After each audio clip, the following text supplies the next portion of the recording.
Your brain never actually erases an old habit. It merely places a temporary, energy-expensive lock over a superhighway of neural connections that remains permanently wired inside your basal ganglia. Every time you think you have defeated a bad behavior, the original neural architecture stays completely dormant, waiting for a single moment of stress, exhaustion, or environmental recall to reactivate itself instantly. You are not failing at self-control. Your brain is executing a high-speed survival program designed to save biological energy at all costs. What is actually happening beneath your conscious awareness?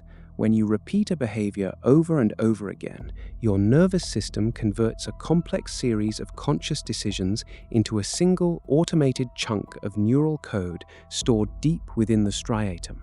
Simultaneously, a region of your prefrontal cortex known as the infralimbic cortex acts as the master switch, deciding whether to run that automated script or keep it locked away. The psychological trap is that once this neural code is compiled, your brain treats it as a permanent structural asset. It never hits delete, it only hits pause. Think about what happens when you try to transform your life. You muster up incredible willpower, you resist the urge for days, weeks, or even months, and you celebrate victory. But then, on an ordinary Tuesday evening when you are physically exhausted and mentally drained from work, you suddenly find yourself reaching for the exact food, opening the exact app, or falling into the exact negative behavior pattern you swore you left behind. It feels like a massive personal betrayal, but from a neurobiological standpoint, it is pure physics. In 2005, a team of neuroscientists led by Dr. Anne Graybiel at the Massachusetts Institute of Technology uncovered the exact mechanism behind this phenomenon. They monitored the firing patterns of individual neurons in the basal ganglia while subjects learned to navigate a maze for a reward.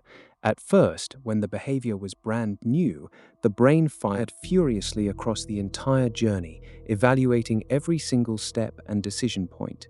But as the behavior became habitual, something extraordinary happened.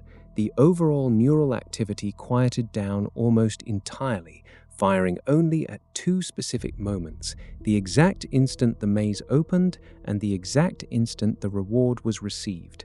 The brain had constructed task brackets, a neural start and stop command that bypassed conscious thought completely. Now, here is the discovery that fundamentally changed our understanding of human behavior. When the researchers altered the experiment to extinguish the habit, the subjects stopped performing the behavior. To an outside observer, it looked like the habit was completely broken and erased. But the moment the researchers reintroduced a familiar auditory cue, those exact same task brackets lit up instantly in the brain. The neural circuit had not degraded by even 1%. It was lying in wait, completely intact, ready to resume control the very microsecond the signal reappeared. If you are finding this breakdown of neural task bracketing enlightening, step outside this explanation for just a quick second, hit that subscribe button, and drop a comment below telling me how this lands with you. It signals to the platform that these deep biological breakdowns are valuable, helping more people who are blaming themselves for what is actually a structural feature of human biology, and it lets us keep uncovering the real neuroscience driving human behavior. Now, back to those task brackets. To truly visualize what Graybiel discovered in the lab, imagine walking through a dense, overgrown forest. The first time you cut through the thick brush, you have to fight for every single foot of progress. But if you walk that exact same route every day for a year, you wear a deep, smooth dirt path into the landscape. Years pass, grass begins to grow over the surface, fallen leaves cover the dirt. To your eye, the path seems completely gone. But beneath that thin layer of leaves, the ground remains deeply compressed. The moment a severe storm hits the forest, where does the runoff water flow? Right back into the hidden path. Rain is your psychological stress. The hidden path is your dormant neural loop.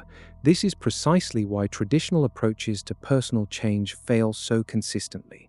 We treat old habits like bad arguments that can be reasoned away with logic, when in reality, they are automated biological hardware routines.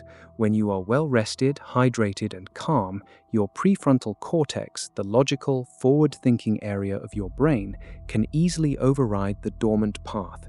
It sits on top of the hidden path like a heavy concrete barrier. But what happens when your biological resources drop? What happens when your willpower is depleted by hundreds of small decisions throughout the day? In 2006, researchers David Neal and Wendy Wood published a landmark study revealing how environmental cues automatically override conscious intentions. They tracked individuals with strong movie-watching habits and tested their consumption of popcorn across entirely different physical environments. When participants were sitting inside a traditional movie theater, those with strong habits consumed equal amounts of popcorn, whether the popcorn was fresh and warm or stale and several days old. They were not eating because they were hungry or enjoying the food. They were eating because the subtle sensory cues of dark lighting, a cinema screen, and a container in their hands automatically triggered the motor sequence compiled in their basal ganglia. However, when the exact same stale popcorn was given to them in a standard classroom setting, the automated habit loop failed to fire, and they barely ate any of it. Your habit loops do not live in your conscious intentions, they live in your physical environment. Before understanding this mechanism, you likely viewed every habit relapse as a sign of weak character or insufficient discipline. You probably thought, I guess I just don't have enough self-control.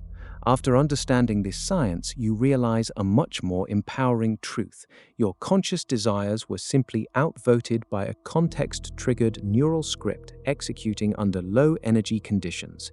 You did not fail. Your environment triggered a dormant circuit before your prefrontal cortex had time to step in.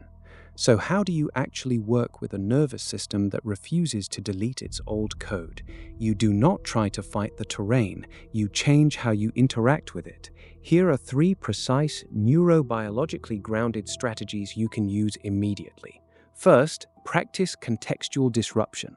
Because dormant habits are anchored to specific environmental cues, changing your physical environment breaks the automatic execution of the task bracket. If you consistently fall into an unwanted scrolling habit in your favorite armchair at 9 o'clock every night, do not sit in that chair relying on sheer willpower. Move the chair, alter the lighting, place your phone in a completely different room before you sit down. By changing the sensory inputs, you prevent the basal ganglia from recognizing the trigger, forcing your brain back into active prefrontal awareness. Second, architect micro-friction. Your brain is a hyper-efficient energy conservation system. It will always select the path of least physical resistance to save glucose. A dormant habit loop relies entirely on effortless execution. If you introduce just 3 seconds of intentional physical delay to an unwanted habit, you create a temporal window for your prefrontal cortex to wake up and take control. If your immediate reflex is to check distracting websites while working, do not rely on self-discipline. Log out of the accounts, use complex passwords, or place your devices behind a physical barrier. Those extra physical steps transform an instantaneous automated reflex into a deliberate choice that requires real effort. Third, execute infralimbic overwriting. You cannot leave a neural vacuum in your nervous system. Because the infralimbic cortex requires a clear script to run, you must hijack the existing trigger and rewire the action phase of the loop. This is known in behavioral psychology as an implementation intention. You construct a strict protocol in advance using an explicit structure. You must first farms what you would use to make it to least. If trigger X occurs, then I will immediately execute action Y. If you experience an immediate impulse to grab sugary snacks whenever a high-stress notification appears on your screen, your protocol becomes, if a stressful notification appears, then I will immediately drink a full glass of water and take 3 deep breaths. You are utilizing the existing sensory cue while attaching it to a non-destructive motor script, effectively constructing a new neural detour over over the original trench. You are no longer at the mercy of your past behaviors. When you catch yourself slipping into an old pattern, you do not need to feel self-blame, disappointment, or despair. You can simply pause, look around your current environment, and observe the biological hardware executing its routine. You are not broken. Your nervous system is simply running a program it was designed to protect. Now, tell me this. What exact physical room triggers your oldest automatic habit loop? Share your answer in 3 words or less in the comments below, and hit the like button right now as a bookmark. That way, the next time you feel an old pattern starting to resurface, you can easily find this explanation again and reset your physical environment. Understanding the neuroscience of habit relapse is only the first layer of decoding human behavior. There is another, even more powerful biological mechanism hidden inside your nervous system that secretly governs how you respond to uncertainty, risk, and emotional pressure every single day. I am currently researching the fascinating neurobiology behind this hidden force, and what the evidence reveals will completely change how you view your daily reactions. Subscribe right now so you do not miss that next discovery the second it drops.